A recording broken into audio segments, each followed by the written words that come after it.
খোকন ক্যামেরার পক্ষ থেকে সবাইকে শুভেচ্ছা। আমি খোকন ভাই। এখন আপনাদের সামনে আমার স্টুডেন্ট লাইফের একটা ক্যামেরা, যে ক্যামেরা দিয়ে আমি অনেক ছবি তুলেছি, সেই ক্যামেরাটা আপনাকে দেখাচ্ছি। এটা হলো ইয়াসিকা ব্র্যান্ডের Yasika electro 35 camera. Yasika electro 35, এটা ইলেকট্রনিক্স, মানে শাটার স্পিডটা electronics control. Shutter speed auto আছে, বাল্ব আছে এবং ফ্ল্যাশ সিঙ্কোনাইজিং আছে। আর এখানে অ্যাপারচার, এটা ফোকাস, এটা যেহেতু রেঞ্জ ফাইন্ডার ক্যামেরা, এটা দিয়েই ফোকাস করতে হয়। এবং এখানে ভিতরে একটা ইয়েলো স্পট আছে, এই ইয়েলো স্পট ওভারল্যাপিং থাকে এবং এইটা থেকে মানে ফোকাস ডিস্টেন্স মিলাতে হয়। এটা 45 mm লেন্স দেওয়া আছে। আমাদের চোখের পাওয়ার সাধারণত 50, এটা একটু ওয়াইড, এটা 45 mm, 5 ডিফারেন্ট করে। আর এখানে আইএসও দেওয়া আছে, কিন্তু এই ক্যামেরাটার আইএসও খুবই অ্যাক্টিভ। আর এটা একটা ব্যাটারি চেকার, এখানে চাপ দিলে এখানে ব্যাটারি জ্বলতে থাকে, যে ব্যাটারিটা আছে কি না। এই ব্যাটারিটা না থাকলে ক্যামেরাটা পারফেক্টলি অপারেটিং করে না, শাটার স্পিডগুলো ঠিক হয় না, তখন শাটার স্পিড হাই হয়ে যায়, যা প্রায় 1000 স্পিড হয়ে যায় যদি ব্যাটারি না থাকে। আর এই ক্যামেরাটার একটা মজার একটা টেকনিক আছে, যেটা যদি আপনি অ্যাপারচার যদি ভুলও করেন, যদি বেশিও দেন, তাহলে ছবি কারেক্ট করে নিয়ে আসবে এই অটোতে তখন শাটার স্পিড হাই করে নিয়ে আসবে। আর যদি অ্যাপারচার স্লো দেন, মানে কম দেন, মানে 16 অথবা 11 দেন, তাহলে শাটার স্পিড স্লো করে নিয়ে আসবে, লাইট অনুসারে এ কাজ করবে এবং এটা খুব পারফেক্টলি কাজ করে। এখানেই এটার লাইট মিটারের সেন্সর এখানটাতে, এবং আইএসওটা এখানে দিতে হয়, এবং পারফেক্টলি যে ফিল্মের যতটা আইএসও থাকে সেই ফিল্মের সেই আইএসওটা দিতে হয়। এবং এইটা এখন আমার কাছে আসছে, এটা এখনও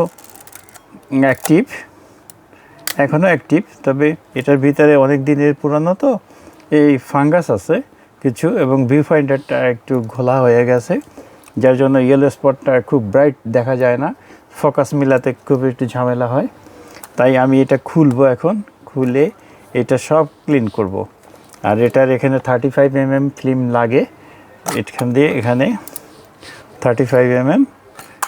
আর এটা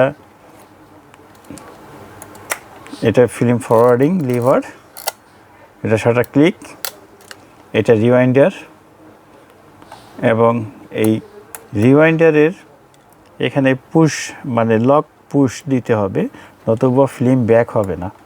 এটা হলো গিয়ার শিফটিং করে দেওয়া, এখানে দিলে পরে গিয়ার থেকে সে ফ্রি হয়ে যায়, তখন রিওয়াইন্ড হয়। আবার যখন এটা টানা হয়, ঠিক এই বোতামটা আবার উঠে যাবে, উঠে গেলে পরে আবার গিয়ার পড়ে যাবে, তখন এই স্পুলটার ব্যাগের দিকে ঘুরবে না, এটা শুধু সামনে আসবে, পিছনে যাবে না। এবং এই ক্যামেরাটা এখন আমি কাজ করব, আপনারা দেখতে থাকেন।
আবার এই কথাটা বলুন।